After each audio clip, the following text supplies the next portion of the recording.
সুপ্রিয় দর্শক আসসালামু আলাইকুম। আজকের রেসিপিতে স্বাগতম জানাচ্ছি। আজকে আমি অসাধারণ একটি রেসিপি নিয়ে চলে আসলাম। সেটা হচ্ছে আমি আম দিয়ে দই তৈরি করে দেখাবো। এটা খেতে অনেক মজার। আপনারা চাইলে যে কেউ এটা তৈরি করতে পারেন।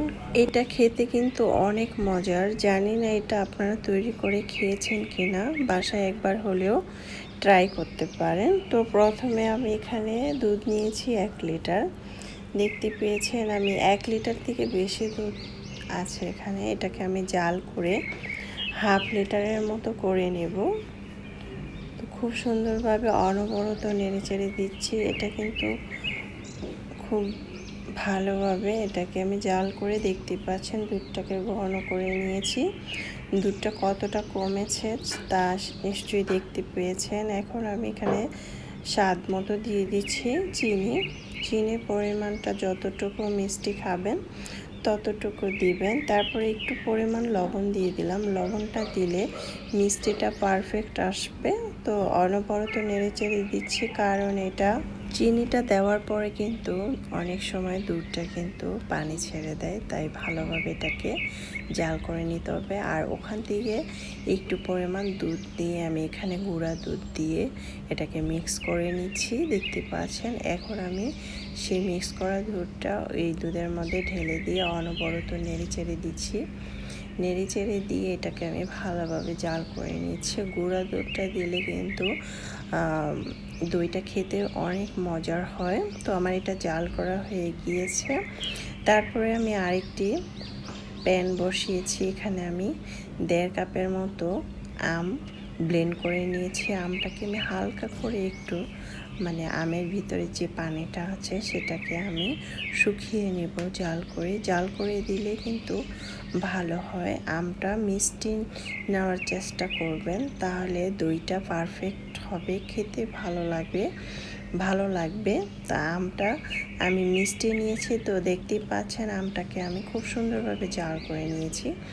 এখন আমি একটি বাটিতে নিয়েছি হালকা ঠান্ডা করে। এখানে আমি আরও আধা কাপের মতো দুধ দিয়ে আমটাকেও খুব সুন্দরভাবে অনবরত নেড়েচেড়ে এটাকে গলিয়ে নিয়েছি। দেখতে পাচ্ছেন এটা কিন্তু খুব সুন্দরভাবে গোলানো হয়ে গিয়েছে। আর দুধটা কিন্তু ঠান্ডা নিতে হবে, না হলে এটা অনেক সময় দেখবেন চাকা চাকা হয়ে যাবে। তো এটা হয়ে গিয়েছে, দেখতে পাচ্ছেন গোলাটা। এখন আমি এই গোলাটা দুধের মধ্যে ঢেলে দেব। এই যে এখানে এই দুধটাকেও কিন্তু আমি ঠান্ডা করে নিয়েছি। যেমন আঙ্গুলটা দুধের মধ্যে দিলে যে হাতটা পুড়ে যাবে না, এরকম রাখতে হবে। তো আমার এটা ঠান্ডা হয়ে গিয়েছে। এখন আমি এখানে নিয়েছি টক দইটা আমি এখানে আধা কাপের মতো নিয়েছি। টক দইটা খুব সুন্দরভাবে ভেঙে নিয়েছি। খুব সুন্দরভাবে কিন্তু ভাঙা হয়ে গিয়েছে, দেখতে পাচ্ছেন।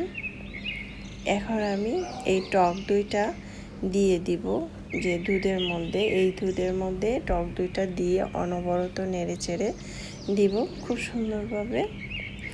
যতটুকু, যেহেতু এটা টক মিষ্টি দই হবে, তাই মিষ্টির পরিমাণটা একটু দেখে দিবেন। টক দইটা পরিমাণ মতো দিবেন। এখন আমি আমটাকেও দিয়ে অনবরত নেড়েচেড়ে দিচ্ছি। এই আমের দইটা কিন্তু খেতে অনেক মজার হয়েছিল। এটা কিন্তু বাচ্চা থেকে বড় সবাই পছন্দ করবে। আপনারা অবশ্যই এটা ট্রাই করতে পারেন। এখন আমার এটা হয়ে গিয়েছে। এখন আমি এরকম মাটির একটি পাত্র নিয়েছি, দেখতে পাচ্ছেন। এটার মধ্যে দিয়ে দিচ্ছি। মাটির পাত্রটা আপনারা চাইলে চুলার পাশে রেখে দিতে পারেন। তো এখন আমি ঢাকনা দিয়ে রেখে দিব প্রায় 1 দিনের মতো। তারপর আমি 1 দিন পর দেখিয়ে দিচ্ছি। দেখতে পাচ্ছেন কতটা অসাধারণ হয়েছে, সুন্দরভাবে এটাকে জমিয়ে গিয়েছে, দেখতে পাচ্ছেন। এখন আমি এটা কেটে পরিবেশন করে দেখাবো। মাশাআল্লাহ, দেখতে খুব সুন্দর হয়েছে, খেতে তো আলহামদুলিল্লাহ এতটাই মজাদার হয়েছিল। আশা করছি রেসিপিটি ভালো লেগেছে। ভালো লাগলে অবশ্যই চ্যানেলটা সাবস্ক্রাইব করে লাইক দিয়ে পাশে থাকবেন। দর্শক বেশি বেশি ভালো থাকবেন। খাবার কখনো অপচয় করবেন না। আপনারা চাইলে এভাবে ট্রাই করতে পারেন। এটা যে কেউ তৈরি করতে পারে। এখন প্রচুর পরিমাণ গরম, এখন কিন্তু দই খুব সুন্দরভাবে জমে যাবে। খুবই মজাদার হয়েছিল, আমি তো পরিবেশন করে নিয়েছি, দেখতেই পাচ্ছেন খেতে এতটা ইয়ামি হয়েছিল। আপনারা অবশ্যই ট্রাই করতে পারেন। ভিডিওটি ভালো লাগলে প্রথম থেকে শেষ পর্যন্ত দেখবেন, আর আমার চ্যানেলটাকে সাবস্ক্রাইব করে লাইক দিয়ে পাশে থাকবেন। আল্লাহ হাফেজ।